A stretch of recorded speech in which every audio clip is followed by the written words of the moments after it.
You're about to play an unfinished level from The Last of Us Part 2.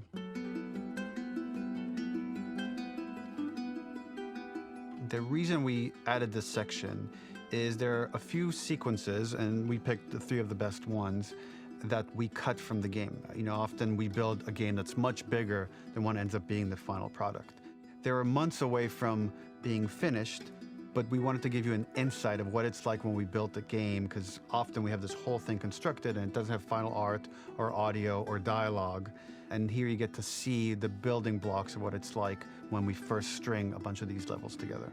This is the intro to the first deleted level, and this one is the roughest of the 3.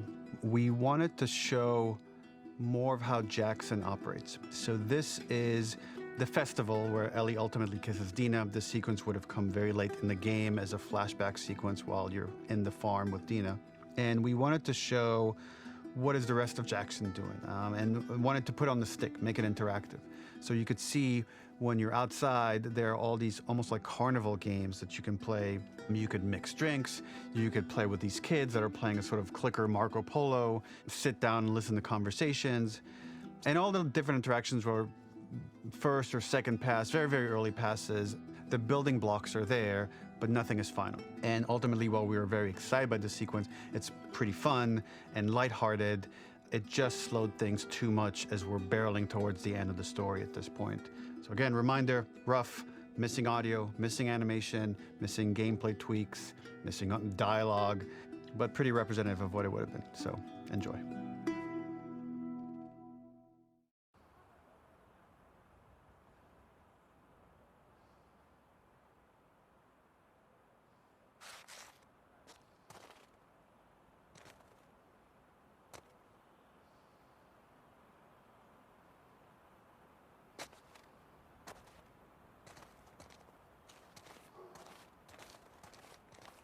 Originally, this level was going to transition us to farm.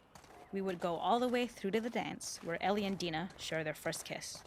Then we would play through farm, and when Ellie plays the guitar at night, she would remember the Seth incident. So, the opening for this was a little tricky. We needed it to match at least a little what you might expect emotionally coming from prior beats, because we were already purposefully disorienting you in time and space. Remember, you just came from this huge fight. To jump straight into it would have been a little too jarring. After some back and forth, we rooted it in Ellie's nerves, calling back to her hands shaking in the theater. But this time, for a much more innocuous reason we'll find out later. She's nervous because she has a crush on Dina, who is the only reason why she's here at the dance. Something we really wanted to do was highlight the way their lives had turned upside down since she went down this path.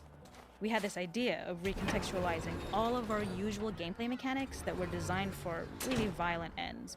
The workbench, door bashes, throwable weapons, and even the infected, which is my personal favorite. Peppered throughout the level are moments of levity or shared history, all the while seeing how happy and mundane they all were before her huge revenge odyssey. It is not a festival without one of these throwing games. This one, of course, uses our throwable system where you're often chucking explosive things or stunning things, but for a more wholesome purpose, although some people take this game really seriously. A fun aspect of this is if you did well, you could win a toy here. Ellie would place it in her pocket. If you had done this, you'd find the toy with JJ, the baby, later back at the farm. When we cut this, the toy made it through anyway because it was so cute. It is the same one you see on the tractor at the farm. Ollie the elephant. The makeup artist is pretty simple. It's one of those little in-game scenes we peppered in to make it feel like Ellie had roots in the town. Hallie, our writer, mentioned that in her mind, an ex-girlfriend of Ellie's tattooed her arm to cover up her scar. So we figured this might be the only time you get to see that. We wanted to hint at it and allude to it and make it feel like there had been so much more that had been happening and so much more that Ellie threw away.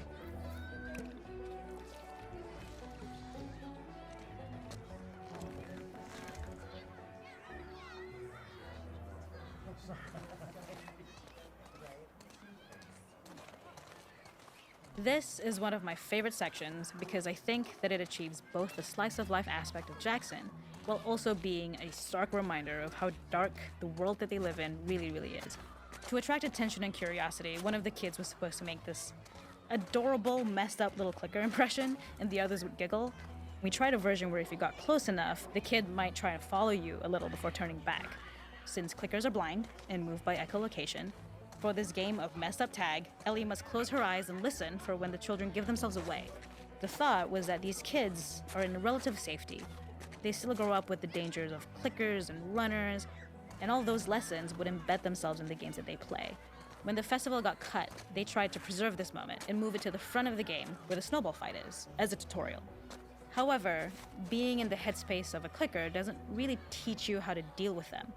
Eventually, it evolved, and they instead made the snowball fight, which was, I think, way more effective.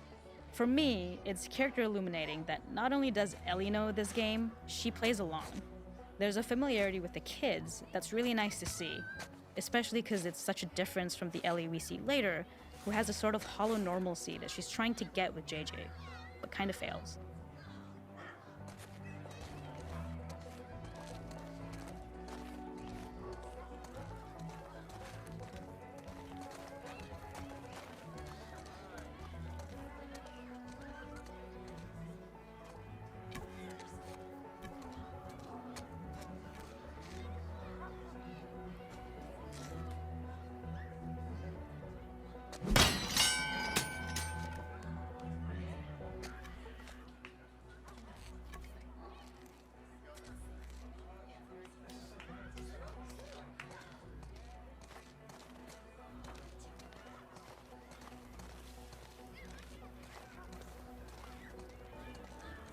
We use our workbench a lot to make a lot of things that kill and maim and hurt people. Here, we had the silly idea of using the same feel, harkening back to the same animations, using the exact same UI to instead fix a drink. Like the workbench, you could pick your base, and then you could add something to it. And at the time, we had some different reactions from Ellie based on how strong you chose to make the drink. Something we wanted to prototype though, before it got cut, was picking up some ingredients around to add, like a lime or maybe a bottle of someone's favorite whiskey or salt, like you were earning upgrades. We also toyed with having Ellie carry around the drink you made and occasionally sip it, psyching herself up to go talk to Dina inside because she's nervous. It got too noodly though, because she would need to keep placing it somewhere before she did anything, so it would have ended up more trouble than it was worth.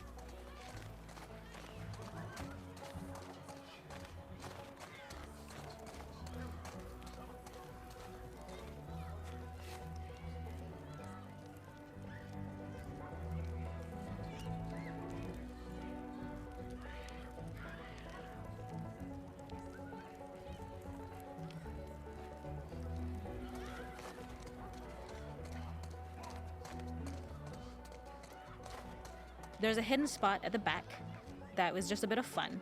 It was highlighting Jackson's normalcy with something we would find in a real world. In the back, you would find teenagers finding some alone time with each other in a dark corner of a party. It was rewarding the player for peeking into a hidden corner, but ultimately redirecting them back to the festival. We also had versions of them smoking weed here, despite Maria's consternation, probably having gotten it from Eugene.